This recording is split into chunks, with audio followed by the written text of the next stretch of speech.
Como a gente disse agora há pouco, o presidente da Câmara, Rodrigo Maia, esteve sábado e ontem também reunido com o presidente Jair Bolsonaro. E ele diz agora, nesse segundo trecho da entrevista à TV Cidade Verde, dessa importância do relacionamento com o presidente Bolsonaro e também de que o presidente Bolsonaro precisa realmente falar mais sobre a reforma da Previdência. Vamos ver.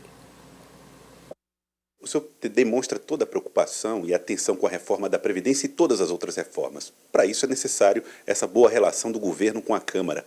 E hoje os jornais traziam a declaração do deputado Marcelo Ramos sobre a necessidade de que o presidente falasse menos para que a reforma tramitasse. Até que ponto esse tipo de relação do governo federal com a Câmara preocupa o senhor? Eu acho que escolhi o Marcelo como presidente da comissão, mas eu acho que o presidente tem que falar mais.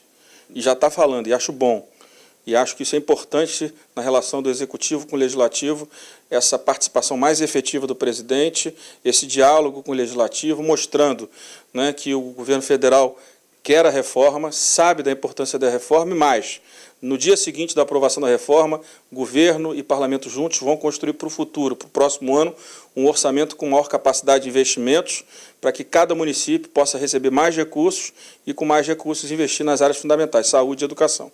O que deve caracterizar a discussão na comissão especial, em termos de debate e entendimentos políticos? Eu acho que o debate vai ser sempre a polêmica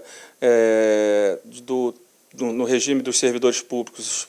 Os servidores vão ter que trabalhar mais alguns anos, eles vão querer uma coisa intermediária.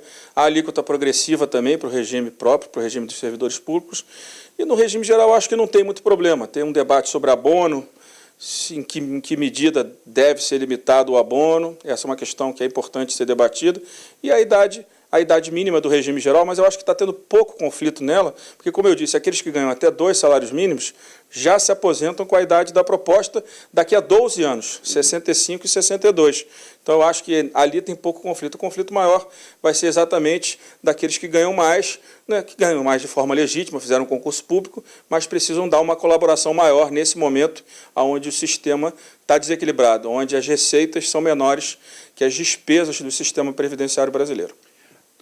Qual seria a reforma também tão urgente ou a que mereceria maior atenção após a reforma da Previdência para garantir essa saúde, principalmente de municípios e estados? Na hora que a gente conseguir reduzir o tamanho do governo federal, o pacto federativo, né? Porque com mais recursos disponíveis no governo federal, ele pode, com o pacto federativo, transferir de forma automática mais recursos para a base, para municípios e para estados.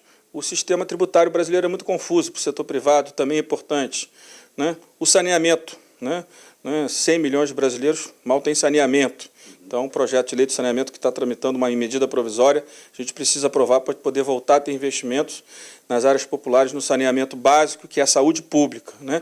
Eu acho que são alguns projetos importantes, aí depois da reforma previdenciária e tributária aprovada, aí sim a gente pode olhar longo prazo de que forma que a relação do governo federal, do parlamento federal com os prefeitos, com as câmaras de vereadores, para que a gente possa voltar a construir, né, a capacidade de investimentos nas áreas sociais e uma maior eficiência na gestão pública de todos os entes da federação. Agora, no novo governo, o senhor vê perspectivas interessantes para o Brasil e o que cada brasileiro e cada ente deve fazer para garantir um Brasil mais próspero?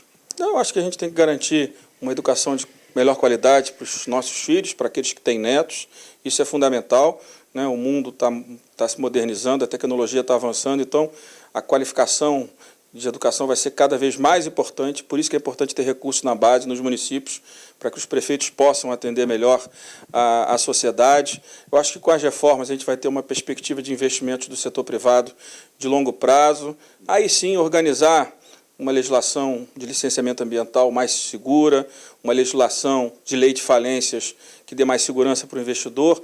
Eu acho que a gente garantir segurança jurídica para o setor privado também é muito importante para que ele volte a investir. A gente precisa que o Brasil volte a ter uma capacidade de crescimento, né, uma sustentabilidade no crescimento que não tem há muitos anos. O Brasil tem crescido muito pouco, o desemprego beirando 13 milhões de brasileiros. Então, a gente precisa ter um foco muito claro em saúde, educação, saneamento, infraestrutura e dar condições para que o setor privado volte a gerar emprego. Porque se a gente garantir saneamento, a infraestrutura, saúde, mas principalmente a educação, quando o setor privado for gerar emprego, esses empregos serão para as famílias brasileiras que hoje estão desempregadas. Hoje o governo federal anunciou alguns cortes, IBAMA, estuda a possibilidade de privatizações como Conab e outras instituições.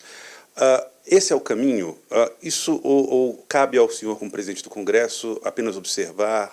E como é que o senhor tem avaliado esse cenário?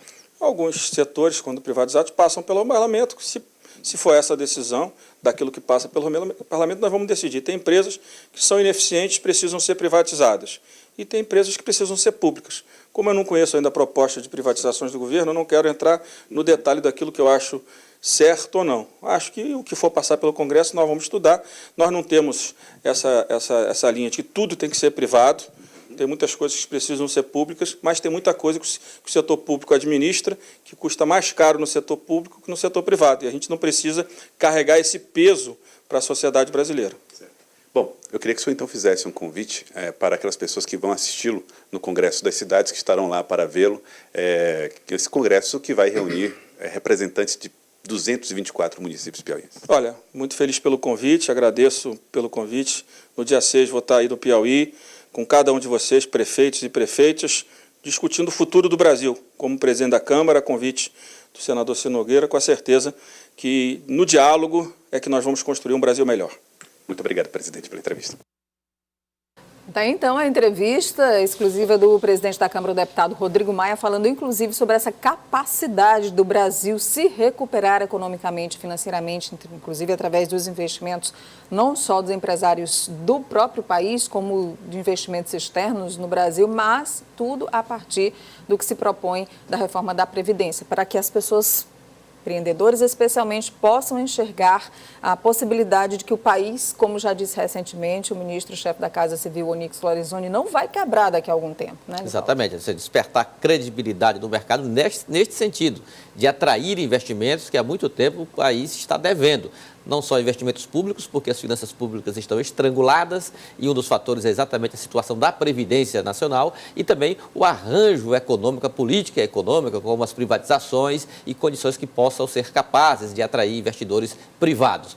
Importante a presença do presidente da Câmara, mais uma vez reforçando no Congresso das Cidades, porque ele traz ao Piauí uma oportunidade única, um ambiente que hoje é motivo de discussão em todo o país e fundamental para a sorte do Brasil em relação à economia e à Previdência. Obrigada, Livaldo, que daqui a pouco Nádia. estará no cidadeverde.com amanhã de novo aqui no Notícia. Com certeza, Nádia. E logo mais ao meio-dia no Jornal do Piauí. Tchau, Livaldo. Tchau. Obrigada.